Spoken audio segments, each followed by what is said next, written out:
Hello dear students, welcome to A Gurukul academy. जैसा कि आप लोग हेडिंग देख रहे होंगे कि आज क्लास 10th का पार्ट 1 पॉलिनोमियल स्टार्ट करने वाला हूं। जिन बच्चों ने मेरा प्लेलिस्ट रियल नंबर का नहीं देखा है, उन सारे बच्चों से रिक्वेस्ट है कि आप जाकर एक बार उसका कंटेंट देखिए। टॉपिक को बहुत अच्छे से समझाया गया है, लो लेवल से हाई लेवल तक के क्वेश्चन को बताया गया है। ठीक है ना।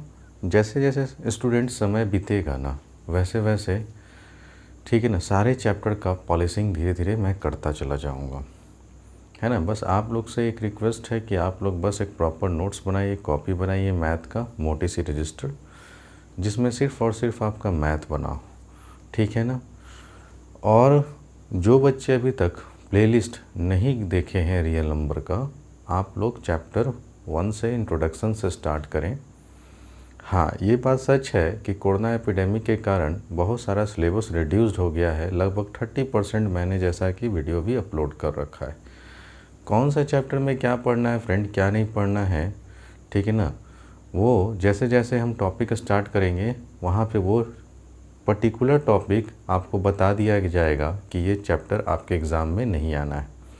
लेकिन याद रखिएगा, मैं अगर कोई भी चैप्टर पढ़ाऊँगा तो मैं सारा चीज़ पढ़ाऊँगा। तो जो बच्चे सब कुछ अच्छे से नॉलेज लेना चाहते हैं और आगे के क्लास में उनको कोई प्रॉब्लम ना हो, तो सारे चीज़ पढ़ें। ठीक है ना। लेकिन जिन बच्चों को लगता है कि नहीं, मुझे बस ये पर्टिकुलर टॉपिक ही पढ़ना है, तो आप स्किप करके वीडियो को आप वहाँ से पढ़ सकते हैं, कोई प्रॉब्लम नहीं है, not at all any issue. ठीक है ना। लेकिन मेरा फिर से आप लोग से एक निवेदन है कि आप लोग अच्छे से जो है सारे चीज़ पढ़ें। ये मायने नहीं रखता है दोस्तों कि ये एग्ज़ाम्स में आएगा और ये एग्ज़ाम में नहीं आएगा, है ना। अगर अभी आप पढ़े हुए रहेंगे तो 11th में आपको काम आएगा, 12th में भी काम आएगा, और आने वाले एग्ज़ाम जो बड़े बड़े कंपटीशन आप देंगे फ्यूचर में, उसमें भी काफ़ी इम्पोर्टेंस रोल प्ले करेगा। ठीक है ना। तो हम लोग मैथ के हर टॉपिक को पढ़ेंगे, ठीक है ना। और वहाँ पे मैं बता दिया करूँगा कि ये टॉपिक बोर्ड में नहीं आने वाला है। तो जो इंटरेस्टेड बच्चे हैं, ठीक है ना, वही उस टॉपिक को पढ़ेंगे। जो इंटरेस्टेड नहीं है वो अब जैसे पढ़ना चाहते हैं वैसे करिएगा, कोई प्रॉब्लम नहीं है। आइए बिना समय बर्बाद किए हुए हम लोग पॉलिनोमियल्स स्टार्ट करेंगे। तो जैसा है कि दोस्तों, ठीक है, ये जो वर्ड है हमारा, है ना, पॉलिनोमियल्स। तो पोली एक वर्ड है, पोली मतलब होता है मेनी, ठीक है, और नोमियल्स का अगर बात करें तो न्यूमेरल्स। तो बहुत सारे अगर, है ना, न्यूमेरल्स आपस में एडिशन और सब्ट्रैक्शन से जुड़े हो एक दूसरे से, तो एक सीरीज़ फॉर्म करते हैं, ठीक है ना, एक्सप्रेशन फॉर्म्ड करते हैं, उसी को कहा जाता है पॉलिनोमियल। जैसा कि an expression of the form, मान लीजिए कि कोई भी एक्सप्रेशन जो है उसको जनरल फॉर्म px से रिप्रेजेंट कर रहे हैं। यहाँ a0 इसको पढ़ा जाता है दोस्तों, a0 plus a1x plus a2x² plus a3x3 plus dash dash dash up to कहाँ तक गया है दोस्तों, an x to the power n। अब बहुत सारे बच्चों को ये समझ में नहीं आया कि इसका मीनिंग क्या है। तो आप यहाँ नीचे देख सकते हैं कि अगर a0 लिखा हुआ है तो आप x टू द पावर 0 कर दीजिए। और आप जानते हैं कि किसी भी नंबर का पावर अगर 0 होता है तो उसका वैल्यू ऑलवेज़ कितना होता है दोस्तों, 1 होता है। तो a0 इंटू 1 बात हो जाएगी a0 की ही। ठीक है ना। इसी तरह से अगर हम एक को बढ़ाते चलेंगे तो x का भी पावर बढ़ता चला जाएगा फ्रेंड, और x to the power 1 x ही होता है। अब यहाँ पे अगर हम 2 लेते हैं तो x का पावर 2, अगर यहाँ 3 लेते हैं तो x का पावर 3, और इस तरह से जब हम a का n लेते हैं तो x टू द पावर क्या आता है। तो ये जो सीरीज़ लिखा गया है ना दोस्तों, जैसे जैसे a का वैल्यू बढ़ा रहे हैं वैसे वैसे x का पावर भी उसी रेंज में बढ़ रहा है। तो इस तरह के एक्सप्रेशन जो ऑब्टेन्ड होते हैं उसी को हम लोग पॉलिनोमियल कहते हैं। बस यहाँ एक कंडीशन होता है कि an का जो वैल्यू होता है दोस्तों वो 0 के बराबर नहीं होना चाहिए, ये वैल्यू 0 के बराबर नहीं होना चाहिए। तो हम कहेंगे कि ना कि ये एक पॉलिनोमियल है x वेरिएबल में, सभी जगह x कॉमन है, तो x वेरिएबल में ये क्या है, एक पॉलिनोमियल है जिसका मैक्सिमम डिग्री देखिए तो n है। ठीक है ना। तो डिग्री क्या है, n। अब डिग्री क्या होता है बहुत लोगों को नहीं पता होगा, तो जान लीजिएगा, ठीक है ना, कि यहाँ पे मैं डिग्री को डिफाइन कर रहा हूँ। डिग्री होता है मैक्सिमम पावर ऑन वेरिएबल। ठीक है, तो मैक्सिमम पावर ऑन वेरिएबल, और ये भी कैसा होना चाहिए, पॉजिटिव फॉर्म में होना चाहिए दोस्तों। ठीक है ना, तो इस एक्सप्रेशन में ये तो यहाँ पे x का पावर 0 है, यहाँ 1 है, यहाँ 2 है, यहाँ 3 है, तो सबसे मैक्सिमम पावर क्या हुआ, n। इसीलिए इसका डिग्री जो होगा, इस पोलिनोमियल का जो डिग्री होगा दोस्तों, वो डिफाइन होगा n के लिए। ठीक है, तो उम्मीद करता हूँ कि ये जनरल फॉर्म आपको समझ में आ गया होगा। अब यहाँ पे आप देख रहे हो कि a0, a1, a2, a3, an, ये सारे क्या है, तो ये सारे हमारे रियल नंबर्स हैं। ठीक है ना, और जितने भी पावर होते हैं x के, वो नॉन नेगेटिव इंटीजर्स होना चाहिए। इसका मतलब x का पावर कभी भी आपको अगर निगेटिव दिखे तो वो पोलिनोमियल कंसिडर्ड उसको नहीं करेंगे, हमेशा x का पावर पॉजिटिव ही होना चाहिए फ्रेंड। तो ये एक तरह से मैंने पूरे पोलिनोमियल को आपके सामने डिस्कस कर दिया। अब आइए कुछ पोलिनोमियल का हम लोग एग्जाम्पल लेते हैं। जैसे एक नंबर है 3x + 5 is a polynomial in x of degree 1। तो यहाँ पे देखिए 3x + 5 एक पोलिनोमियल है x में, है ना, x वेरिएबल प्रेजेंट, और यहाँ x का मैक्सिमम पावर कितना है दोस्तों, 1 है, इसीलिए इसकी डिग्री 1 कहलाया। अगर आप इस एक्सप्रेशन को देखें तो 8x² - 5x + 3 ये भी एक पोलिनोमियल है, x में ही है, लेकिन यहाँ x का मैक्सिमम पावर क्या है दोस्तों, 2 है, तो डिग्री क्या कहलाया, 2 कहलाया। उसी तरह से 2y³ + 4/9y² - 5y प्लस का √3 ये भी एक क्या है, पोलिनोमियल है, लेकिन यहाँ पे आप बोलेंगे कि इस बार ये जो पोलिनोमियल है ये क्या चीज़ में है, वेरिएबल y में है, और जिसका मैक्सिमम पावर दोस्तों कितना है, 3 है, तो इसी वजह से इसकी डिग्री क्या कहलाएगा, 3 कहलाएगा। अगर आप इसको देखें तो 3z⁴ - 5z³ + 2z² - 8z + 1, तो ये जो है मेरा एक पोलिनोमियल है, लेकिन किस में है, वेरिएबल z में है, और यहाँ पे z का जो मैक्सिमम पावर है दोस्तों वो कितना है, डिग्री 4 है। ठीक है, एक बार आप लोग स्क्रीनशॉट लीजिए, इसके बाद मैं टाइप्स ऑफ पोलिनोमियल की चर्चा करूँगा।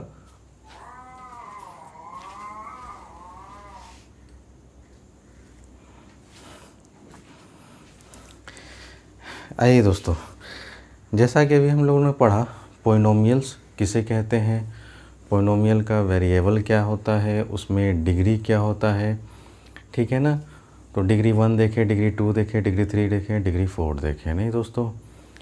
अब हम लोग, ठीक है ना, टाइप्स ऑफ पोलिनोमियल की चर्चा करेंगे, तो हेडिंग दीजिएगा टाइप्स ऑफ पोलिनोमियल्स। ठीक है, तो पहला जो टाइप होता है दोस्तों उसको कहा जाता है लीनियर पोलिनोमियल। ठीक है, किसको कहेंगे, तो जिस पोलिनोमियल का दोस्तों डिग्री कितना हो, 1 हो, उसे लीनियर पोलिनोमियल कहा जाता है। जैसे अगर आप एग्जाम्पल लिखना चाहें इसका, तो आप अपने मन से लिख सकते हैं 2x + 3, है ना, 3y + 5, ठीक है दोस्तों, 3z माइनस का क्या चीज़, 6, ये सारे आपके एग्जाम्पल हो गए लीनियर पोलिनोमियल के लिए। ध्यान से देखिए, यहाँ जो वेरिएबल है x है, तो x पे मैक्सिमम पावर 1 है, यहाँ जो वेरिएबल है वो पोलिनोमियल y में है, y का मैक्सिमम पावर 1 है, यहाँ जो वेरिएबल है z है, और z पे मैक्सिमम पावर 1 है।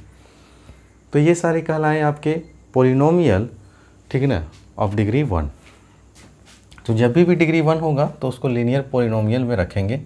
इसके बाद आपको पढ़ना है क्वाड्रेटिक पोलिनोमियल।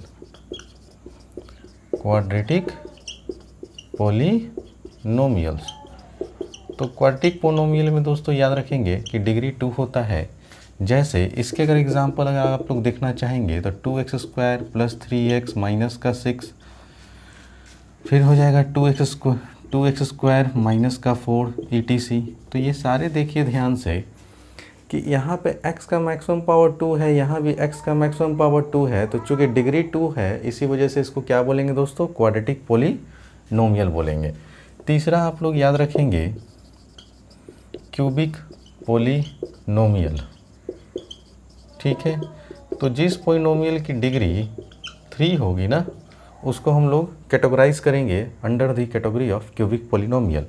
अब इसकी भी एग्जांपल, ठीक है ना, तो अगर एग्जांपल देखना चाहें तो लिख सकते हैं 3x³ - 4x² + 5x + 6, है ना। कुछ और लिखना चाहते हैं तो ये भी लिख सकते हैं -+4x + 4x² प्लस 6, तो ये भी आपका क्या हुआ, क्यूबिक पॉलिनोमियल हुआ। देखिए दोस्तों, क्यूबिक पॉलिनोमियल कहने का मतलब ये नहीं हुआ कि 3 एक्सप्रेशन ही हो। क्यूबिक पॉलिनोमियल का कहने का मेरा सिंपल है ना स्टेटमेंट क्या है कि आपका x का मैक्सिमम पावर 3 होना चाहिए, 3 होना चाहिए।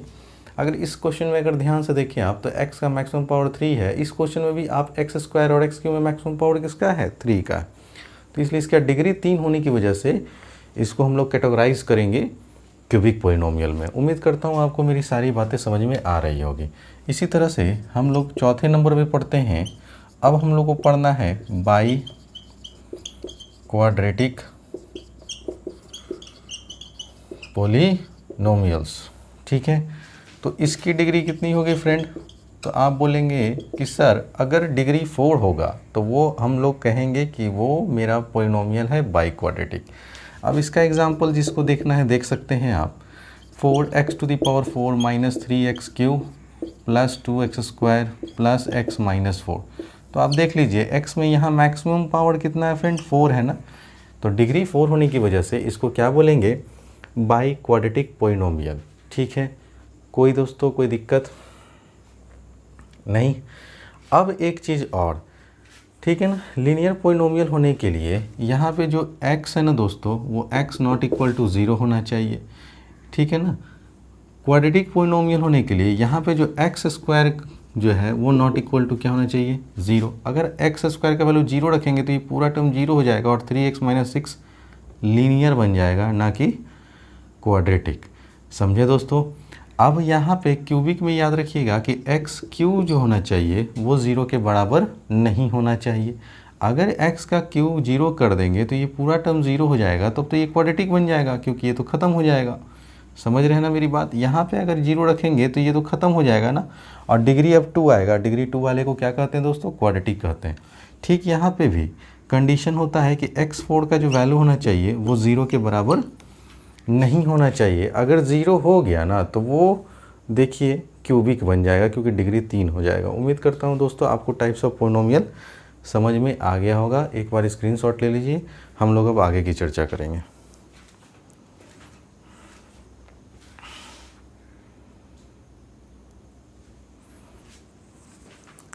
आइए दोस्तों, अब हम लोग नेक्स्ट टॉपिक आप लोग को जो पढ़ना है पॉलिनोमियल्स के अंदर, वो पढ़ना है क्या दोस्तों, कि value of polynomials eight a given point. अब क्या करेगा एग्ज़ाम में कि आपको कोई भी पॉलिनोमियल x में, y में, z में, किसी वेरिएबल में आपको दे सकता है, ठीक है ना, किसी में दे सकता है आपको, और कहेगा कि इस पॉलिनोमियल का x इज़ इक्वल टू इतना है तो वैल्यू बताइए, y इज़ इक्वल टू इतना है तो इतना वैल्यू बताइए कि इस दिए हुए एक्सप्रेशन का वैल्यू क्या होगा। जैसा कि आप देख रहे हैं कि क्वेश्चन है कि px बराबर एक पॉलिनोमियल px का जो रिप्रेजेंटेशन है वो ये दिया हुआ है कि px की वैल्यू अगर इतना है तो आप बताइए कि p2 का वैल्यू क्या होगा और p-1 का वैल्यू क्या होगा। तो आप ध्यान से देखिए, p है तो p है, ब्रैकेट है तो ब्रैकेट है, x की जगह पे 2 है। इसका मतलब क्या हुआ दोस्तों कि इस पॉलिनोमियल का हमको वैल्यू फाइंड आउट करना है at x is equal to +2 पे। जबकि अगर नीचे वाले को कंपेयर कीजिए तो p की जगह पे p है, ब्रैकेट की जगह पे ब्रैकेट है और x की जगह पे -1 है। इसका मतलब कि इस पॉलिनोमियल का हमको वैल्यू फाइंड करना है at x is equal to क्या है दोस्तों, x की जगह पे -1 है। तो आप कुछ नहीं करेंगे, जहाँ जहाँ आपका x मौजूद है ना, आप वहाँ पे x की वैल्यू रखते चले जाएं और उसको फिर सॉल्व कर लें। वही आपका क्या होगा, किसी भी पॉलिनोमियल का एक पर्टिकुलर पॉइंट पे वैल्यू होगा। आइए देखते हैं, सवाल को समझते हैं और सॉल्व करके देखते हैं कि कैसे सवाल को बनाएंगे। जैसे x की जगह पे 2 रखना है तो हम 2 रखने चलेंगे दोस्तों, और हमेशा याद रखिए कि आप ब्रैकेट लेना ना भूलें। जो भी वैल्यू आप पुट कर रहे हैं ना उसको ब्रैकेट में लीजिए, चाहे ये पॉजिटिव में हो चाहे ये माइनस में हो। आपको कभी जीवन में कैलकुलेशन में कभी दिक्कत होगा ही नहीं। अब इसी को आगे बढ़ाइए तो 2 तो पहले से था दोस्तों, 2 का स्क्वायर करेंगे तो 4 आएगा, फिर -3 × 2 करेंगे दोस्तों तो 6 हो जाएगा, प्लस का 5। आगे बढ़िए, 4 2 ज़ा 8 होगा ना दोस्तों, हाँ, और -6 प्लस का 5। अब आप देखिए ध्यान से, ये दोनों प्लस में है, जोड़ लीजिए, 8 5 13, 13 में से 6 जाएगा दोस्तों। अगर नहीं समझ में आता है तो कोई बात नहीं, ऐसे ही एक स्टेप लिख लीजिए बढ़ा के। और इस सवाल का आंसर क्या होगा कि जब हमने देखा जब x इज इक्वल टू 2 रखे ना सर इस पोलिनोमियल में, तो इस पोलिनोमियल का जो वैल्यू आया वो क्या आया 7। यही कहलाता है value of a polynomial eight a given point. अब आप यहाँ पे देखिए x की जगह पे आप -1 रखिए, आप हमेशा ब्रैकेट लेंगे, कभी जीवन में दिक्कत ना होगा। अब देखिए किसी भी नेगेटिव का स्क्वायर हमेशा क्या होता है दोस्तों, पॉजिटिव। बहुत लड़के को ये नहीं समझ में आता है, तो भाई कोई दिक्कत नहीं है, -1 का होल स्क्वायर, इसका कहने का मतलब क्या है कि -1 को 2 बार गुना कीजिए। और आप मल्टीप्लिकेशन में मल्टीप्लिकेशन रूल पढ़े, साइन रूल, कि दो नंबर अगर नेगेटिव में हो, गुना में हो, तो साइन प्लस हो जाता है, -1 इंटू -1 +1 होता है दोस्तों। तो +1 जनरली नहीं लिखते हैं, सिर्फ 1 लिखते हैं, ठीक है। अब यहाँ पे नोट में एक बात आप ध्यान लीजिएगा, क्योंकि ये बड़े बड़े सवाल में ये काम आएंगे। दो बातें मेरी, किसी भी नेगेटिव नंबर का पावर क्या हो, इवन हो दोस्तों, तो आंसर आप क्या लिखेंगे, हमेशा पॉजिटिव में।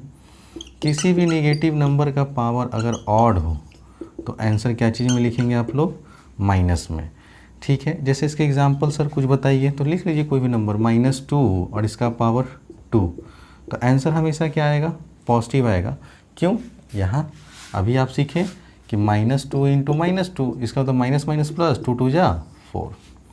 तो आपको साइन के बारे में टेंशन ही नहीं लेना है, बस आप देख लीजिए कि अगर कोई नेगेटिव नंबर के पावर इवन है तो आप आंसर चुपचाप प्लस में लिखिए, और इसका होल स्क्वायर करना है, इसका मतलब 2 को 2 बार गुना करना है, तो 2 दूनी 4। ठीक, यहाँ पे भी लिख सकते हैं, -2 के पावर कोई ऑड नंबर ले लेते हैं, तो जैसे यहाँ पे ऑड नंबर हमने 3 लिया, ठीक है, तो आंसर ऑलवेज जो होगा दोस्तों माइनस में ही आएगा, ठीक है ना। अब ये कहता है कि 2 को कितनी बार गुना कीजिए, 3 बार, 2 का पावर 3 है, ठीक है ना, तो 2 को 3 बार गुना कीजिए, 2 2 जा 4, 4 2 जा 8, तो आंसर क्या आया दोस्तों, -8। यहाँ आंसर क्या है दोस्तों, प्लस का 4। तो ये दो इम्पॉर्टेंट रिजल्ट अपने कॉपी के साइड में हमेशा लिखते चलिए। अब इसके अनुसार हम काम करेंगे, ठीक है। निगेटिव का पावर इवन है तो आंसर प्लस में आया, 1 का स्क्वायर करेंगे तो 1 इंटू 2 किए तो 2 ही आया। यहाँ माइनस माइनस क्या हुआ दोस्तों, प्लस हुआ, 3 इंटू 1 किए तो 3 आया, प्लस का 5, तो 2 2 3 5, 5 + 5 कितना हुआ दोस्तों, यही आपका हो गया value of a polynomials at a given point. Take your time please.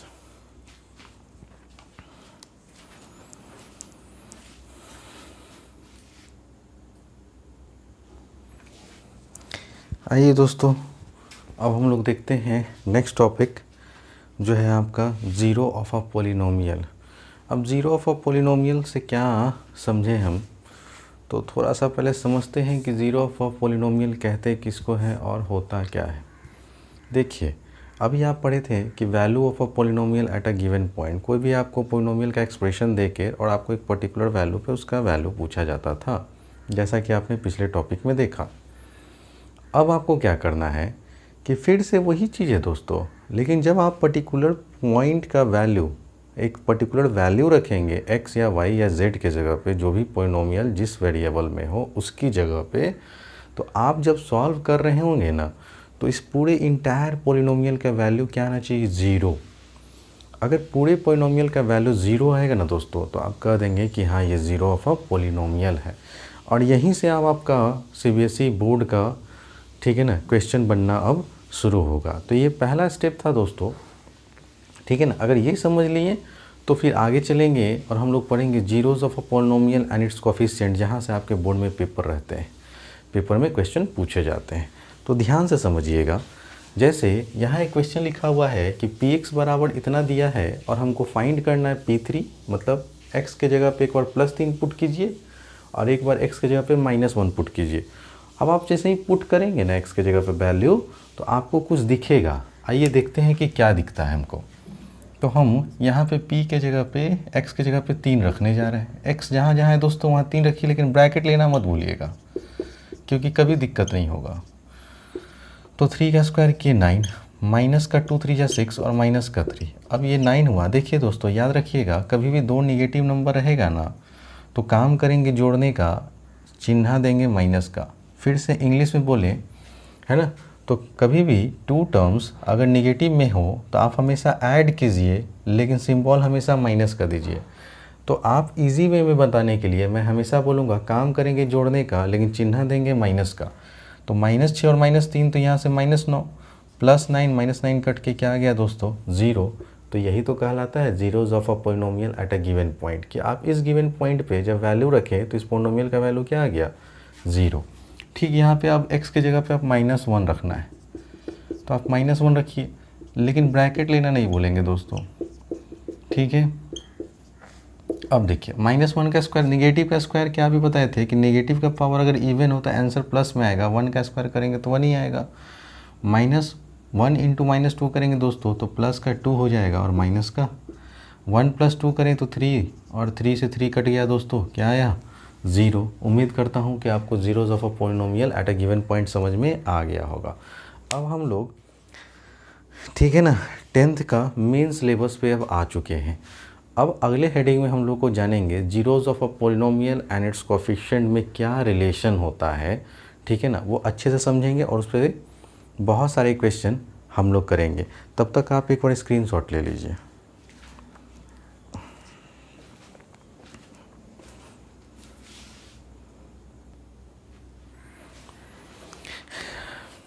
आइए दोस्तों, है ना, तो आपका सबसे पहला टॉपिक स्टार्ट हो गया दोस्तों, जिसको आप VVI कर लें, वेरी वेरी इम्पॉर्टेंट।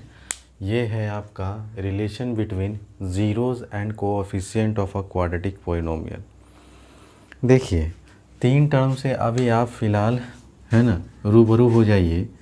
कहीं भी अगर आपको 10th में जीरोज़ मिले, वैल्यूज़ मिले, सॉल्यूशन मिले या रूट्स मिले, है ना, सभी का बात क्या है दोस्तों, सेम है, एक ही बात है। ठीक है ना, अलग अलग चैप्टर में इसको हम लोग अलग अलग नाम से जानेंगे। किसी चैप्टर में जैसे अभी आप पोलिनोमियल पढ़ रहे हैं तो यहाँ पे इसका चर्चा होगा जीरोज से। ठीक है ना, जब आप क्वाड्रेटिक पढ़ेंगे तो वहाँ चर्चा होगा रूट्स में। जब आप नॉर्मल क्वेश्चन बता रहे होंगे तो वहाँ वैल्यूज़ या सॉल्यूशन उसको बोला जाता है। तो ज़ीरोज़ बोला जाए, वैल्यूज़ बोला जाए, सॉल्यूशन बोला जाए या इवन रूट्स बोला जाए, सब का मायने क्या है दोस्तों, सेम है। अब एक टर्म और आया है जिसका नाम है कोएफिशिएंट। तो है ना, अच्छे से समझेंगे कोएफिशिएंट क्या होता है दोस्तों। जैसे -4x² + 3x और -2, ये एक आपको कोई भी एक्सप्रेशन दिया हुआ है और यहाँ से आपको x² का कोएफिशिएंट पूछेगा या x का कुछ पूछेगा। तो देखिए कोएफिशिएंट मतलब क्या होता है ना, जिसका कोएफिशिएंट पूछे आप उस टर्म को ढक लीजिए और उसके पहले जो भी नंबर है वो लिख दीजिए। जैसे आपसे पूछा जाए x² का, तो x² तो यहाँ है। अब x² के बगल में जो भी नंबर है साइन के साथ, वही उसका क्या कहलाएगा दोस्तों, कोएफिशिएंट कहलाएगा। तो यहाँ x² का कोएफिशिएंट कितना हुआ, एग्जैक्टली -4 हुआ। तो आपने कहा सर यहाँ पे तो -4 हुआ। ठीक, यहाँ से देख के बताइए कि x का कोएफिशिएंट कितना है। तो सर x के बगल में जो नंबर है ना वो है +3, तो आप साइन के साथ लिखा कीजिए। समझ में आया? तो ये हुआ आपका कोएफिशिएंट। किसी भी टर्म का कोएफिशिएंट पूछा जा सकता है। जैसे और भी एग्जांपल ले सकते हैं, -5x³ प्लस का 4x² माइनस का 3x प्लस का 4। अब अगर मैं यहाँ से पूछूं कि बताइए यहाँ x का कोएफिशिएंट क्या है, x² का क्या है और x का क्या है। तो आप देखिए ध्यान से, अगर x³ का पूछा गया तो आप x³ को देखिए, इधर आपको देखने की ज़रूरत नहीं है। x³ के बगल में जो नंबर है दोस्तों साइन के साथ बताइए क्या है, -5। ठीक है ना, तो ये आपका हो गया -5। ठीक उसी तरह से x² का कोएफिशिएंट देख के बताएं आप लोग, तो x² के बगल में सर नंबर क्या है, +4। आप हमेशा साइन के साथ बोलेंगे। ठीक है, तो यहाँ हो गया +4। जबकि x का कोएफिशिएंट अगर यहाँ देखें तो x के बगल में जो नंबर है दोस्तों साइन के साथ बोलिए क्या है, -3। बस जो भी बोले उससे सटा हुआ जो नंबर है साइन के साथ उसको लिख दीजिए। ठीक है, तो ये आपका हो गया कोएफिशिएंट। उम्मीद करता हूँ दोस्तों आपको बहुत अच्छे से समझ में आ गया होगा। अगर समझ में आ गया तो अब हम लोग बात करते हैं relation between zeros and coefficient of a quadratic polynomial. तो मान लीजिए कि एक पोलिनोमियल आपके पास है, क्वाड्रेटिक है। तो क्वाड्रेटिक है तो अभी आप पढ़े थे कि sir whenever the polynomial is in quadratic form then its degree must be of 2।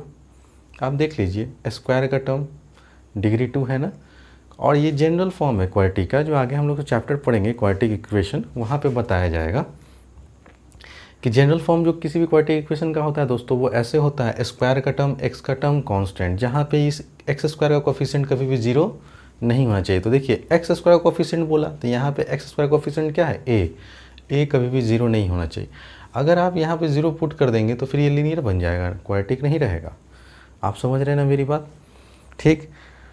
तो जितना दोस्तों डिग्री होता है किसी भी पॉलिनोमियल का, ठीक है ना, उतना ही दोस्तों उसका क्या निकलता है, number of zeros, number of solution, number of roots, number of values. आप समझ रहे हैं ना।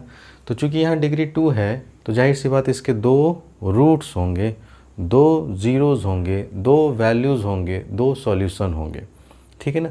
Solution must be may be same और मे बी डिफरेंट, ठीक है ना, वो डिपेंड करेगा क्वेश्चन के पैटर्न पे, ठीक है दोस्तों। लेकिन हमेशा सॉल्यूशन कितना निकलेगा, 2। अगर डिग्री 3 है तो सॉल्यूशन कितना होगा, 3, रूट कितना होगा, 3, ठीक है, जीरोस कितना होगा, 3। चूँकि हम लोग अभी पॉलिनोमियल्स पढ़ रहे हैं दोस्तों, इसलिए हम लोग यहाँ पे जो वर्ड यूज़ करेंगे वो ज़ीरोज़ यूज़ करेंगे। क्या यूज़ करेंगे दोस्तों, ज़ीरोज़। तो मान लेते हैं कि जब आप इसको सॉल्व करेंगे ना तो 2 इसका जीरोज़ हमने मान लिया, लेट किया alpha and beta are the zeros of the polynomial P X, ठीक है। देन एक रिलेशन होता है कि अगर अल्फ़ा और बीटा 2 ज़ीरोज़ हैं इसके, ठीक है ना, तो सम ऑफ ज़ीरोज़ जो होगा दोस्तों वो होगा माइनस, याद रखिएगा, है ना, minus coefficient of x. X का जो कोफिशिएंट है माइनस के साथ ऊपर में लिखेंगे न्यूमरेटर में, और डिवाइड बाई एक्स स्क्वायर का जो कोफिशिएंट है वो नीचे में लिखेंगे। अब आप देखिए सम ऑफ ज़ीरोज़, तो मेरा जीरोज़ कौन कौन था, अल्फ़ा और बीटा, और सम में का मतलब होता है क्या दोस्तों, प्लस, ठीक है। तो अल्फ़ा और बीटा का सम कीजिए तो अल्फ़ा, अब यहाँ देखिए ये वर्ड में लिखा था, ये मैथमेटिकल एक्सप्रेशन में लिखने जा रहे हैं। तो सम ऑफ जीरोज़ बराबर अल्फ़ा प्लस बीटा, और माइनस है तो माइनस, देखिए एक्स का कोफिशिएंट क्या है, बी है, तो आप यहाँ बी लिखें, और एक्स स्क्वायर का कोफिशिएंट क्या है दोस्तों, तो ए है, तो आप ये लिखेंगे। तो सम ऑफ ज़ीरोज़ ये आया, ठीक है। अच्छा सर, प्रोडक्ट ऑफ जीरोज़ की बात करेंगे दोस्तों तो ये होता है कांस्टेंट टर्म। ये लास्ट वाला टर्म को हम लोग क्या बोलेंगे दोस्तों, कांस्टेंट टर्म बोलेंगे। ये स्क्वायर का टर्म, ये एक्स का टर्म, और ये कांस्टेंट, ठीक है। तो कांस्टेंट बटा कोएफिशिएंट ऑफ एक्स स्क्वायर, तो जो ऊपर में कोएफिशिएंट था वही नीचे में, प्रोडक्ट में कोई नीचे में, डिनोमिनेटर में नो चेंजेस। चेंजेस कहाँ देखने को मिलते हैं, न्यूमरेटर में। तो प्रोडक्ट ऑफ जीरोज़ बोल रहा है, और प्रोडक्ट मतलब होता है सर मल्टीप्लीकेशन। तो एक जीरोज़ मेरा अल्फ़ा था, दूसरा जीरो मेरा बीटा था, दोनों का प्रोडक्ट लेते हैं तो कांस्टेंट टर्म यहाँ पे क्या है दोस्तों, सी है, और एक्स स्क्वायर का कोफिशिएंट क्या है, ए है। तो यहाँ से एक रिलेशन आया कि product of zeros is equal to क्या चीज़, सी बाई ए। अब मेरी बात आप ध्यान से सुनिएगा, जब अगर न्यूमेरल क्वेश्चन अगर सॉल्व करने के लिए, जैसे फाइंड द वैल्यू ऑफ के, find the value of P, ठीक है ना दोस्तों, तो उस समय हम लोग इस एक्सप्रेशन का यूज़ करेंगे, इतना लंबा चौड़ा लिखने की ज़रूरत नहीं है, ठीक है ना। मैथमेटिकल स्टेटमेंट लिख के अपना काम कर लेंगे, चाहे वो एमसीक्यू की बात हो रही है, चाहे वो 2 नंबर का सवाल हो, ठीक है ना, हम लोग ऐसे ही सॉल्व करेंगे, ठीक। लेकिन अगर वेरीफाई द रिलेशन बिटवीन है जीरोज़ एंड कोफिशिएंट कर कि नहीं, आप वेरीफाई करके दिखाइए, तो जब भी वेरिफिकेशन पूछे ना तो आप ऊपर वाले स्टेटमेंट का ही भरपूर फ़ायदा उठाएंगे, ठीक है ना। समझ में, जैसे का तैसे ही आपको लिखना है स्टेटमेंट वाला, वेरिफिकेशन वाले सवाल में ये यूज़ नहीं करेंगे दोस्तों, ठीक है। तो 2-3 जब क्वेश्चन करेंगे ना तो आपको समझ में आने लगेगा कि मैं बोलना क्या चाहता हूँ आपसे, ठीक है। आज आपने देखा कि सर मैंने एक्चुअली पूरा थ्योरी बता दिया आपको पॉलिनोमियल्स के बारे में, जहाँ आप सबसे पहला चीज़ क्या देखें, पॉलिनोमियल्स किसको कहते हैं, फिर आप देखें पॉलिनोमियल्स के टाइप्स क्या होते हैं, ठीक है ना। फिर पॉलिनोमियल्स के बारे में जाने कि कैसे पहचानेंगे कि दिया हुआ चीज़ जो एक्सप्रेशन है वो पॉलिनोमियल वाकई में है या नहीं है, 1 नंबर के एग्ज़ाम में ये आता भी है। तो इस पे हम चर्चा कर लेते हैं थोड़ा देर के बाद कि कैसे पहचानेंगे कि दिया हुआ पॉलिनोमियल क्या है दोस्तों, वाकई में पॉलिनोमियल है या नहीं है, ठीक है ना। तो कुछ ट्रिक है, उस ट्रिक को आप फॉलो कीजिएगा, आप पकड़ लेंगे कि ये पॉलिनोमियल है कि नहीं, कोई बड़ी बात नहीं है, 2 सेकंड का काम, ठीक। उसके बाद आप क्या पढ़ें sir, value of a polynomial eight a given point, ठीक है। फिर आप क्या पढ़ें, zeros of a polynomial eight a given point, ठीक है ना। फिर आप क्या पढ़ें, relation between zeros and it's coefficient, ठीक है ना, जो सबसे इंपॉर्टेंट है, इसलिए यहाँ पे हमने VVI भी लिखा है, ठीक है ना। आप बस जैसे जैसे मैं पढ़ाता चलूँ ना, आप एकदम तवातोर मेरे पे आंख बंद करके विश्वास करें और मन लगा के पढ़ाई करते रहें। अगले क्लास में दोस्तों हम लोग जो है ना वो डिस्कस करेंगे इस पे बेस्ड क्वेश्चन, ठीक है। और अभी फ़िलहाल एक छोटा सा चीज़ छूट गया था कि कैसे पता करेंगे कि दिया हुआ पॉलिनोमियल मेरा, ठीक है ना, है भी या नहीं है, ठीक है। आगे देखिए, जैसे सपोज़ कीजिए सबसे पहला कंडीशन ये होता है, ठीक है ना, कि वेरिएबल का जो पावर है ना दोस्तों ये नेगेटिव नहीं होना चाहिए, मतलब पावर नेगेटिव नहीं होना चाहिए, ठीक है। कोई दिक्कत दोस्तों? दूसरा, वेरिएबल अगर स्क्वायर रूट में है तो भी ये पॉलिनोमियल नहीं होगा, ठीक है। तीसरा, कि अगर कोई वेरिएबल दिया हुआ है दोस्तों और इसका अगर क्यूब रूट है तो भी ये पॉलिनोमियल नहीं होगा। चौथा, सर अगर किसी वेरिएबल का पावर हमको क्या दिख जाए, फ्रैक्शन, अगर पावर जो है दोस्तों फ्रैक्शन में हो तो भी ये पॉलिनोमियल नहीं है, ठीक है। यहाँ तक बोलिए दोस्तों, कोई दिक्कत? तो आपने बोला नहीं सर। यही 4 पॉइंट अगर आप अच्छे से जान गए। अच्छा, एक चीज़ और, क्या कि सर कभी भी है ना डिनोमिनेटर में अगर वेरिएबल है आपका, ठीक है ना, 1 वेरिएबल दिया हुआ है तो भी ये क्या होगा दोस्तों, ठीक है ना, पॉलिनोमियल नहीं होगा। जैसे अगर मान लीजिए कुछ ऐसा एक्सप्रेशन दिया हुआ है नीचे में एक्स स्क्वायर कर तो आप इसको ऊपर ले जाएंगे दोस्तों तो देखिए क्या होगा, एक्स का पावर -2। और आप पढ़ चुके हैं कि किसी भी वेरिएबल का पावर नेगेटिव हो तो पॉलिनोमियल नहीं होता। तो ये 5 नियम अगर जिसको अच्छे से याद है और दिमाग लगा लिया एग्ज़ाम में कि हाँ सर ने ये कंडीशन बताया था, तो आप इजी में छाट लेंगे which one is polynomial and which one is not a polynomial. I think you got it, ठीक है ना। अब हम लोग अगले क्लास में ताबड़तोड़ जो है पॉलिनोमियल के क्वेश्चन को डिस्कस करेंगे। तब तक आप बने रहिए ई गुरुकुल एकेडमी के साथ। अगर मेरे पढ़ाने का तरीका दोस्तों आप लोग को अच्छा लगता हो तो आप लोग से एक ही रिक्वेस्ट है कि आप वीडियोस को जितना हो सके उतना लाइक करें, शेयर करें, कमेंट करें, ठीक है ना। और कोई भी प्रॉब्लम किसी भी चैप्टर में भी आप पढ़ रहे हैं, मुझे तो नहीं मालूम है, मैं स्टार्टिंग से लेके चल रहा हूँ और आपको पूरा सिलेबस पढ़ाऊँगा, लेकिन फिर भी कई लड़कों को या लड़कियों को प्रॉब्लम हो रहा होगा किसी अदर चैप्टर में, तो आप अपना क्वेरी मुझे व्हाट्सअप कीजिए, स्क्रीनशॉट लेके भेजिए, मैं उसका सॉल्यूशन कर आप सबको रिप्लाई कर दूंगा, है ना। तब तक दोस्तों बने रहें ई गुरुकुल एकेडमी के साथ। Thank you very much.